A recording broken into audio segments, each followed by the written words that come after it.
If you're looking for perseverance and feeling overwhelmed, today's ICW is going to impress you.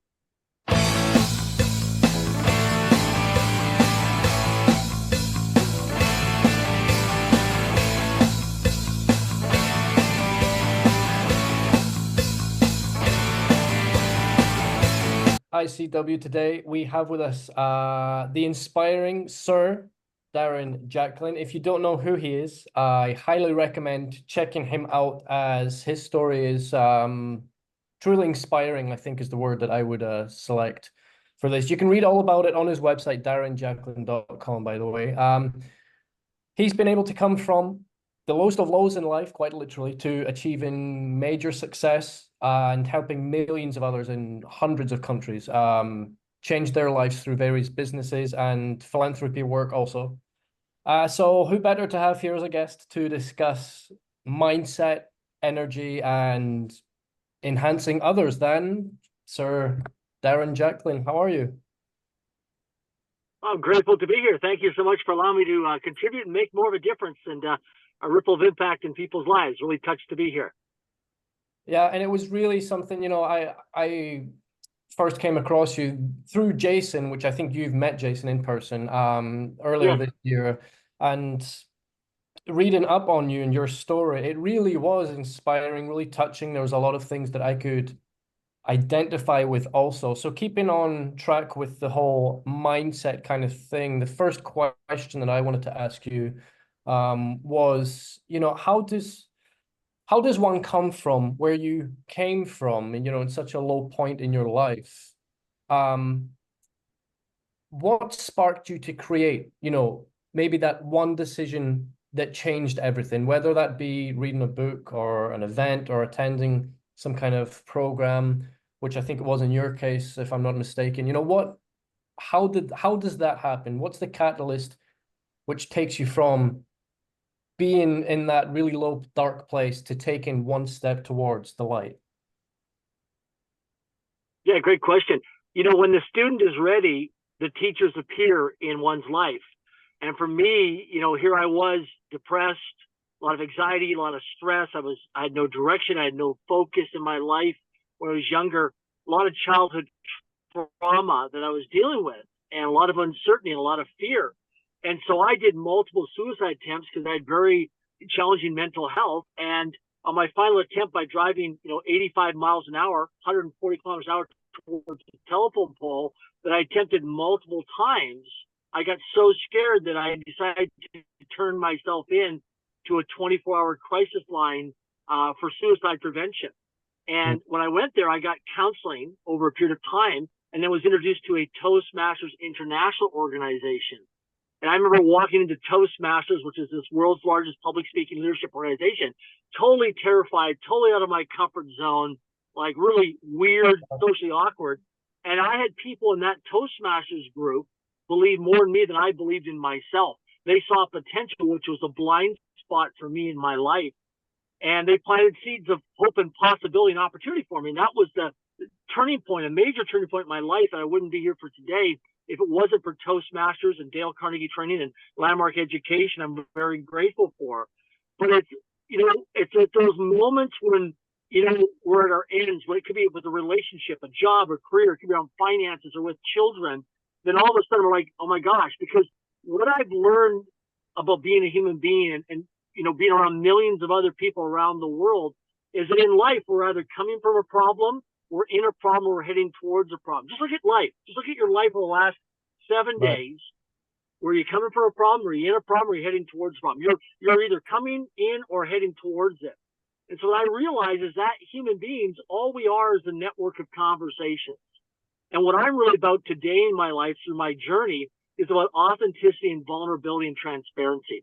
Because the access to power is in our vulnerability, which I used to think was a sign of weakness because I had to have it all together and I had to be strong and I didn't want to lose control. But my is authenticity and vulnerability. That's awesome. Great intro right there. So on that vulnerability, how were you able to break that down? Because I think a lot of people feel that same way what you just described. But how do you break that down and get over that mentally? question. Well, the condition of being a human being is that we want to look good and we don't want to look bad. And I always say to people, just take a look at your life during the waking hours of how many times in your head are you playing the game where I want to look good or want to look bad. Look at your being around your coworkers, your neighbors, your family, when you're out in public, when you're driving in traffic and you want to change lanes and you want to look good, you don't want to look bad, how you dress. Everything is about looking good and not looking bad. And so the key thing is that what I've found in my own life is, as a man, I like to compartmentalize things, and I'm analytical as well. I like to, figure things out and research things, stuff like that. Is for my own self, in terms of my own mental health, is being out in nature. When I go hiking, which I'm obsessed to hike, the authenticity and the vulnerability comes out while being in nature. So what I always share with people is that you got to move your body. Go to a gym, yoga, Pilates, racquetball, tennis, whatever it is for you, hiking, pickleball. Do something to move your body to be connected, because most people today are not grounded. One of the things that I do a lot of times now is I'll walk outside my home, or if I'm traveling, I'll go to a park and I'll take my socks and shoes and my flip-flops off and I'll actually walk on the grass at a golf course or at a park or at a school playground and get grounded, because most people today in the first world, around the world, are not grounded. They live in high-rise buildings, apartment complexes, condominiums, and they're not grounded on earth. And if you just ground yourself for a good 10, 15 minutes, and there's a lot of research on this to validate this, scientific research, it's powerful what it does for the human body to reset. Same thing with breathing, in terms of vulnerability, is practice breathing. People think it was weird. There's so much research that validates the importance of breath work. It's been around for many, many years. And so these things I didn't have early on in my life.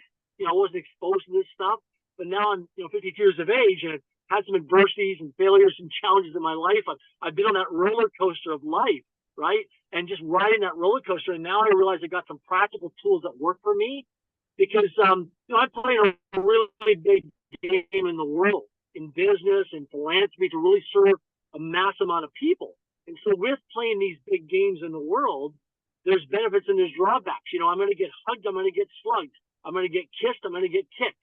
I'm going to get support. I'm going to get challenged. So there's a balance of both all the time. And that's the key thing, is I always share with people that when you're playing sports, people are going to be cheering for you and people are going to be booing you. It's just part of the game. So in life, sometimes as we want to do things, our parents or our loved ones are not going to support us. Some of our intimate family members are not going to champion us for what we want to do, because they've always known us. And so the key thing is to always maintain our integrity, because without integrity, nothing works. I've learned in my life that, one of the things about myself in terms of vulnerability is, you see, when I make a promise or I make an agreement to someone, that's my word. And for most people, we hear in the business world today that talk is cheap. I think most people cheapen their talk because their words have no power. They just throw their words out there. And I did this in my 20s and 30s. I just threw my words out there, making promises, making commitments, but I didn't honor them. I didn't follow through. And one of the things is why most people don't honor their word is because there's no cost. You see, they don't have to deal with it themselves. You see, I'll give you an example. If I said to you, if you made a promise to me, or you made an agreement to me, and if you didn't honor your word, we cut off your baby finger. Because what I've learned from experience is that some people say, well, you know what? I'm done with life. Man, I'm going bankrupt. I'm getting divorced. I don't care about my life.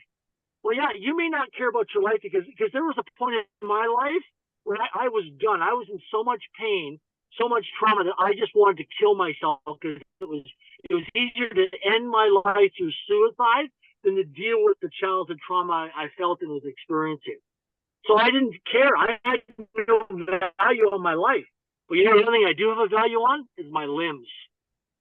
Okay? I have a very high value on you cutting my fingers off or my toes off or my arm off. Okay? And even people in prison today that say, I'm done. I'm in here for the rest of my life. I'm in a 25-year prison sentence. I don't care. You know what? They don't care, but they don't want to lose a limb. And so I always say to people, when you're looking at giving your word to something, which is your integrity, realize the impact of what it costs. Because in life, here's something to remember. In life, time will either promote you or time will expose you. It's just a matter of time whether you get promoted or you get exposed. So if you do things with authenticity, vulnerability, with heart, with integrity, and keep your promises, keep your agreements, you'll get promoted over time. If you don't, you'll get exposed. It's going to go one way or the other. That's really that really is something to think about. And one subject that I wanted to touch on quickly also was which I think plays a lot into all of this stuff, because I've also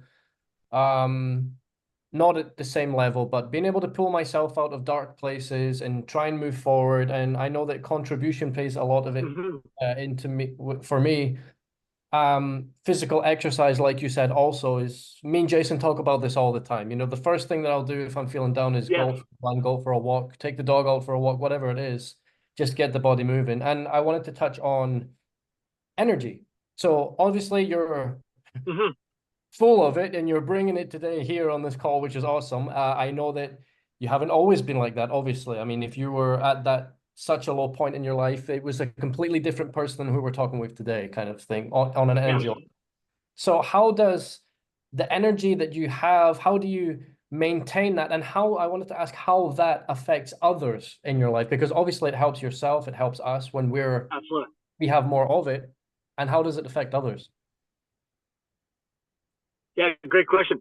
So if we look at business, a lot of people, what they do is a metric they call ROI, return on investment. Right. People say, well, okay, what's the return on investment? I always say to people, consider these other metrics. What's the ROL, return on life, and what's the ROE, return on energy? So you want to consider doing things in your life so here's something to consider. I always ask people, what is it you really, really, really want in your life? And the number one consistent answer is most people say, I don't know. And so I say, great. If you want to do something in your life, you've got to bring it into existence, which means you've got to create a structure to put into your calendar. So if somebody says to you, hey, I want to start releasing weight. I want to release 20 pounds in weight. I'm like, okay, great. Where is there evidence in your life to demonstrate that you're accountable and committed to actually releasing the weight? And people say, well, I don't know. I said, well, let's look at your calendar. Because if it's not structured and scheduled on your calendar, there's no existence in your life that it exists. Okay? So the key thing is that when you structure things in your calendar, it makes such a huge difference. Now what I ask people is, during the waking hours of your day, what activities or actions are you going to take during the waking hour of your day that multiply and expand your energy? So if you're in a job, for example, and you're like, oh, I don't want to get up tomorrow morning, I got to set my alarm clock. If that's not giving you joy and fulfillment, because here's the key thing. You see, if you ask most people what do they want in their life, they want happiness. But high achievers don't want, I don't want happiness in my life. I want fulfillment. See, happiness is when you go on a vacation. You get people to like and comment on your social media posts. You get people to acknowledge you and recognize you and validate you and appreciate. That's happiness. Fulfillment is where you do something that gives you that joy, that self-expression, that aliveness in your life, which multiplies and expands energy. Oh, yeah. So one of the things that I do every day is a daily non-negotiable. Now, when I first started years ago, I could commit to 15 minutes a day. Then I got to 30 minutes a day, then 45 minutes, and an hour. Now I'm up to 4 hours a day. But it's taken a few years to get there. And my 4 hours a day is my daily non-negotiable is working out at a gym, lifting weights, and also being outdoors in nature, hiking, or going for a walk, or riding a bike. But I spend 4 hours a day as a daily non-negotiable. Now, again, it took me a few years to build up to that through delegation. So what I always share with people is, you own your calendar. You own your life. Decide what you want to put into your life every day. So do the activities, do the things in your life that give you joy. Now, we have necessities. We got bills to pay. We got responsibilities with family or commitments of children. Okay, I get all that stuff. But find things where you can get things that give you energy. Also your environment, who you spend time with, who you hang out with. So I'll give you an example. If we go to a cable television show or TV and we look at, there's hundreds of channels on cable television networks. So simultaneously, there's all these TV shows or programs that are going on all at the same time. The question is, what are you listening to? So I always share with people that people say, well, the world's so negative and everywhere I look, there's negative. You're absolutely right, because that's the channel or the frequency that you're on. See, I'm on a different channel where there's prosperity and there's abundance and there's love and there's joy and there's self-expression and there's freedom and there's aliveness. So I share with people, what channel are you tuning into? Because there's hundreds of channels, if not thousands of channels going on all the time. You've got to tune into the channel that resonates and vibrates with you, that gives you that joy and aliveness and fulfillment. This year in my life, every year I choose a word. So this year in my life is the word aliveness. So whatever I'm participating, whatever I'm doing, I'm always mindfully, consciously aware of how can I bring more aliveness to this conversation, to this podcast, to this interview, to this interaction. How can I bring more aliveness? And that multiplies and expands my energy. Because emotion is created by motion. Something with moving our body, right? Like this morning, I went hiking with a group of entrepreneurs early this morning, and I was tired. I'm like, oh gosh.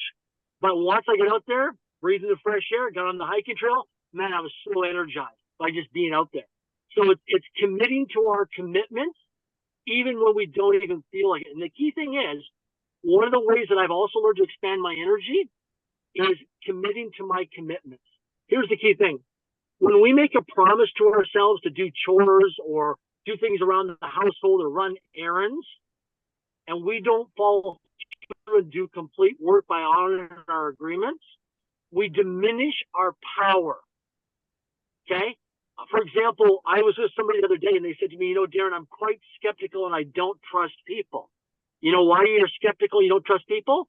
Is because you break a lot of promises and agreements to yourself and to other people. And because you break those promises and agreements to yourself, you don't trust other people because you don't even trust yourself. Yeah. Yeah. That's it. That's a So really the good. things to look at, and that helps me multiply and expand my energy. 100%. 100%. You know, and Jason? I wanted to say, you touched on it a little bit, and with the energy, the mindset, I love everything that you keep adding here, Sir Darren. Um, so when you touched upon it, when you went hiking with all these entrepreneurs, who do you put around you to motivate you? I always, and Ian and I talk about this too, putting the right who's around you Yeah. constantly. So who do you do, and how'd you get there? Great question. So one of the things I've learned from, history throughout my life is I'm around people who are older than me. I call it the gray hair club, right? These are men and women who are much older than me. Like, so for example, I'm 52 years of age. So, I want to live a long life in terms of longevity and health and vitality and fitness. So like recently I was on a hiking trail and I was at the top of this mountain and I came across a man and a woman from New Zealand. He was 88 years of age and she was 86. And they have a bucket list to hike all over the world. And so they're just traveling, fulfilling their bucket list, their live list, as I call it, around the world. So I get around people who are older than me, a few decades older than me, and I get around for this: their history, their experience, and their wisdom. Because they've lived longer than me. They have more history, more experience, more wisdom. So I get around those people for the intellect, the history, the experience, the wisdom. Then today, with this group of entrepreneurs I was with, I had some people that were, 20 and 30 and 40-year-olds on their come up right now. And so they've got the creativity, they've got the grind, they're excited. So I combine both groups of people, the older for the history and experience and wisdom, and the younger for the creativity, the imagination, and the energy. And I combine both those in my inner circle around me. And that gives me a lot of joy and fulfillment and enrichment of being around that. Because, you want to get around people who are younger than you because you want that energy, right? And you want other people in terms of risk mitigation and asset protection to help protect things and to mitigate risks and protect yourself. You're around people who've got more history and experience than you. So I get around that. Plus also, I get around people in my inner circle of time who are where I want to be in 12 to 24 to 36 months. So my goals and dreams, first, especially whatever I want to accomplish and achieve, because I've got over 7,000 written goals for my life. My goal is to get to 10,000 written goals. I've been working on this for many years, and I'm always checking off and achieving goals. So I get around people who are where I want to be in the next 12, 24, 36 months. That's good. I love that. A lot of information that I could use myself. And with your goals, do you just keep those? Like, how do you keep track of everything? Obviously, you've been working on it for years. So how do you progress that and go back and say, oh man, I remember that from 5 years ago? Or you bet. So I've got them all documented, all written out in a master plan for my life. Every January, I have a gentleman I retain, I pay, and I meet up with him over a weekend. And we've been doing this for many years, and he walks me through my master plan, and we do a deep dive into that, and we pick it apart and pull things apart and make edits. And then what I do consistently is I just spend 5, 10, 15 minutes a day, just as a daily habit, daily routine, just going through it. Now, people say, that's not a big deal. You spend 15 minutes a day over 365 days, that's 94 hours in a calendar year. So it's almost, and I spend over 100 hours a year committed to just editing and refining my goals all the time. So I'm committed to my commitments of doing that. So just a small daily discipline, just a few minutes every day. So if I'm, for example, jumping on a Zoom call with my team and I'm a few minutes early and waiting for people to come in, I'll just jump over to my master plan. I'll look at a few edits and make a few changes. And then maybe later in the day, I'll make a few more changes. And then the next day, I'll do it. So I'm just making small little edits consistently compounded over a period of time. That's really interesting. And it's funny because that's one of the things that I'm not very consistent with. And I say that because you spoke about having your word for the year kind of thing, which was liveliness in your case. I also have mine, which was consistency. And this year, consistency was my big thing. In all honesty, I've been very consistent with a lot of things that I hadn't been in the past, and I'm seeing results in business, in health, in family also aspects. But one of those things, and it's funny because it just kind of pinged into my mind now as you were talking about it, one of those things that I haven't been very consistent with is my master plan for, not for the business quarter or the year or whatever, but for like my life from here till, 20, 30, 35 years from now. That's one of the things that I've not been very consistent with. So I've already taken a lot from this call already. No, that's really good advice. I really, really identify with a lot of this stuff that you're saying. Well, and if you guys know, if you know Brett Gove, he always says dream big and then dream bigger, right? And this is like case in point where just like you're thinking, Ian, that, hey, I'm thinking 6 months, 12 months, 18 months out for business and life, but push that to 3 to 5 to 10 years, then push it to 20, 30 years, just like you said. And that's when those goals can really get down to earth. And then you're like, wow, that goal seems outrageous. And then when you achieve it, how's that feel? Gratitude, just emotional. So many feelings go through because you put that out there in the universe, right?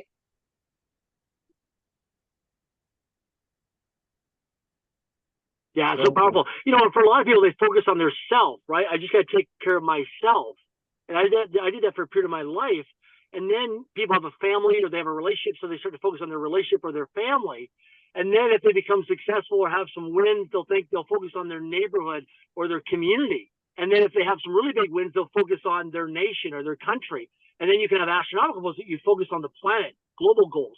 So I always share with people, your access to power is having other people win and succeed at life. Zig Ziglar always said, if you help enough people get what they want in their lives, you get everything you want in your life. So what I focus on is, and I always share with people is, my success or your success is someone else's miracle. So the key thing is find ways that you can be a contribution to other people. I do these hiking fundraisers called Take a Hike and Build a School. We're committed to building 100 schools around the world. And I have people come out from all age groups, all walks of life for their mental health to come out and be out in nature. And I just start networking and connecting to other people. And so they start having inspired, collaborative trail talk conversations. They're like, oh my gosh. And so it turns out more than just a hiking fundraiser to build schools. It comes to enrich and nourish people's lives, because what we are as human beings is we are a network of conversations, right? Social media is a network of conversations, and opportunities live inside a network of conversations. So I would say to people, man, if you're struggling in your real estate business because you're not having enough conversations, if you start talking to people, calling them up, hey, how you doing? What's going on with you? Send them a text message, send them an email, make a phone call, and just start talking to people and becoming curious of what people are up to in their lives. Because of that curiosity, then people will want to connect with you. Because you don't want to pitch and sell people. You want to educate and inform, but you want to get to build rapport with people. On our hiking, the hiking I do all the time, I've seen millions and millions of dollars of business deals get done. You know why? Because when I take you out hiking out in the wilderness, in the back of your mind, you're thinking, oh my gosh, are we going to be eaten or attacked by a wild animal? So you've got to trust me because I'm taking you out in the wilderness for your safety and your protection. So we can go play pickleball or go play golf, but you can wear your mask and be all proud and talk good game. But when I take you out on a hiking trail and you've got to sweat, you got a little bit of adversity because you got to climb a hill or a mountain, and maybe you're not in the greatest shape, you don't have the greatest balance or flexibility. Guess what? Now you got to just be yourself. So you go from being a human doing to a human being.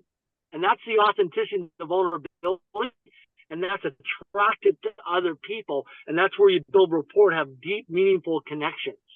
It's very powerful. Super powerful stuff. And I think that pretty much brings us full circle back to, you know, we've fitted all the energy, the mindset, and then we finished off there with enhancing ours. And I really like how you tie in, you know, the whole nature thing. It's not, you spoke about how that puts people in a vulnerable place where they're themselves, and, you know, they maybe make these kind of deals. They're not putting on a facade, or, you know, they're not being someone else. But at the same time, it's also something personal to you that you've used in your life, being in nature, which gives you more energy, which gives you peace of mind, which has helped you get through tough times as well. So it's really cool how you've been able to tie all of that together, help yourself whilst helping others, and staying active at the end of the day. So really cool stuff. Jason, what have you got to finish us up here? Wonderful recap, Ian. And Sir Darren, I mean, the energy you always bring, whether it's via video, via phone call, via a text message on the chat, or in person, it's always amazing. And I just always look up to you, and we applaud the things that you continue to do and you inspire. I see your posts on Facebook and all through social media. Just amazing. When you get to those mountaintops and you're taking those pictures, it's just beautiful. So, you know, I'm right there with you when you post those. So keep posting them. We certainly do appreciate it too. So we thank you. Hey, come on hike with me sometime. It's an open invitation for anybody who wants to come hiking. Come on hiking with me. It's an open invitation for everybody watching this and yourselves. Come on hiking with me. We have people from all over the world, from all walks of life. People fly in, drive in, come hiking with me. We have some incredible time, and you'll meet some incredible people from just some lifetime relationships. Phenomenal. I love your intention with all that too. Yeah, just get out, people outdoors, feeling that energy and being there for each other. You have certainly have found your purpose in life, and it may have been through perseverance at all. And now you get to have that payoff and reward everyone else too with all this. So you are a blessing for sure, sir. Grateful to be of service and make a difference. Hey, absolutely, Sir Darren. Thank you so much. Hey, if you guys haven't checked out Sir Darren's book, definitely do. Until I Become, it is fabulous.